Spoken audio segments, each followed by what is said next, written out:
Now, this is the scandal still dominating the headlines, and rightly so, after the new ITV drama Mr. Bates versus the Post Office. It shone a light on the terrible miscarriage of justice in which dozens of innocent sub-postmasters were wrongfully convicted. And they lost absolutely everything, and it's been a horrendous journey for them all, it really has. Yeah, yesterday we sat down with Alan Bates, a former sub-postmaster, and inspiration behind the series. Today, we're joined by another real person whose shocking story was told in the drama. Jo Hamilton, alongside the star who played her, Monica Dolan. Good morning to you both. Good morning. And thank you for joining us on the sofa and telling your story, Jo. And Monica, can I just say, you have done such a fabulous job at portraying this story. It was so emotional to watch. You really took Jo's character, and yeah, I was so emotional watching it. I don't think I've cried so much at a series. But, Jo, for people that have not watched the four-part drama, can you just tell us how it all started? So you decided to buy the post office in your local village? Yeah, I bought the village shop and post office, and I took a long lease on it, and I planned it to be my retirement business, and I took over running the post. I ran the post office as a counter assistant first, because the postmaster was in name only, and then he was terminally ill, and so they asked me if I'd take over being sub-postmaster. Just after I took over, it went electronic, and I went from having never had a problem to it just going, well, as you see on the screen, Monica's done a great job. Exactly what happened. So it's not like you just took over and things went wrong. You know, you'd worked there for... I'd worked there for, well, 18 months. Yeah. Paper-based, never had a problem. And once it went electronic, I lost control of it. But I thought it was something I was doing. Because they told me I was the only one, I believed it was my fault. And this is the basis of the story. Everything seemingly going fine. They want to modernise the system. Fujitsu develop a system called Horizon. You all have to put it in the post office. You've no choice, do you? Yeah, Your mate put it in, OK. Yeah, and they're saying, trust this system.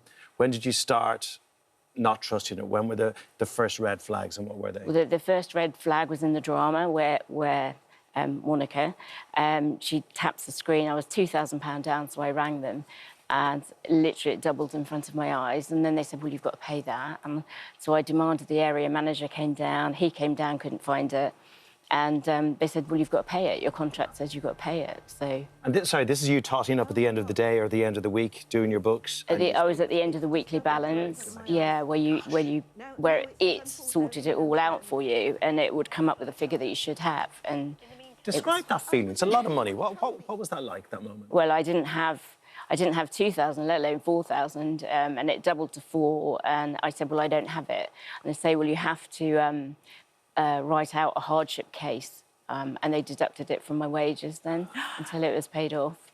They deducted it from your wage. I mean, I don't know if you've ever had a final reminder. You know, the panic starts setting in. Yeah. So how much did they say you actually owed in the end before you had to go to court? Oh, in the end, I let the amount climb because I was paying back 3 lots of money. Then I remortgaged and put 9 grand in because all this time, I know it sounds daft, but we're going back 20 years. Yeah. And I believed what was on the screen was right, and I must have been pressing the wrong buttons. So I put 9 grand in the safe by a remortgage, and then when it kept going wrong, by then I dug myself in a hole, and I just let it climb. And you're keeping this to yourself? Yeah, I didn't tell... Well, I obviously had to tell my mum and dad and my husband when we remortgaged, but when it went from, like, 9 to 36, I just kept quiet because I knew... Well, I didn't know how to get out of the mess I was in. And you're trusting the system. I mean, Tony Blair signed off this system for £1 billion. There were warnings. Harriet Harman warned that there were flaws in the system in the early days of it. But, Monica, I'm just wondering, you know, when you see someone trusting a system and then they doubt themselves, you know, which is, I guess, something you had to convey in the way you played the part, you can understand how that can happen.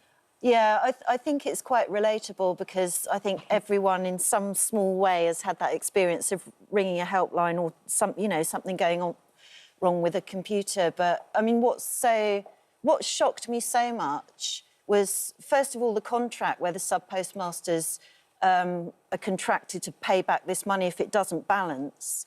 Also that the post office could conduct its own criminal investigations. So it's basically I'm saying to you, you've stolen money off me.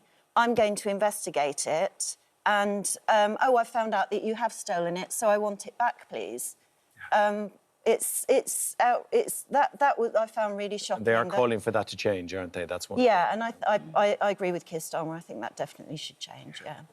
And the thing is, you should have never, ever been in court in the first place. No, when we did the mediation scheme and the document came to light that said there was no evidence of theft or deliberate cash-inflated figures, it's like, what? I'll tell you what was beautiful to watch, and it's when everybody in the village came to the court to support you. Yeah. And even your local vicar came. Yeah, and she did actually stand up like in the drama, except there were 74 people from the village. Wow.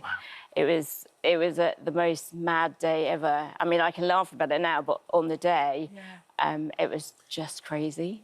It sounds so idyllic, opening up a post office in your local village and your neighbours coming in every day, and for it to crumble like that. And you were doubting yourself, I guess. There was embarrassment on your behalf. Well, I thought people might think I'd stolen money, you know, or... Yeah, I mean, I remember when we met at the read-through, and I think you nearly didn't get any lunch because I was just hounding you for information, but I really remember asking you, what was it that stopped you for so long not telling anyone and not telling your family until you remortgaged? And just you saying in quite a small voice, well, I thought it was me, and I was...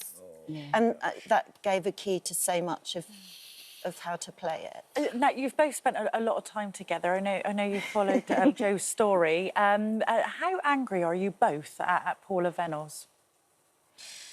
Well, I'd really like to find out who decided to give her a CB in 2019, because they knew at that point, they knew very well that there was this huge problem. So, I don't know, did somebody decide to give it to her in order to dishearten the sub-postmasters further?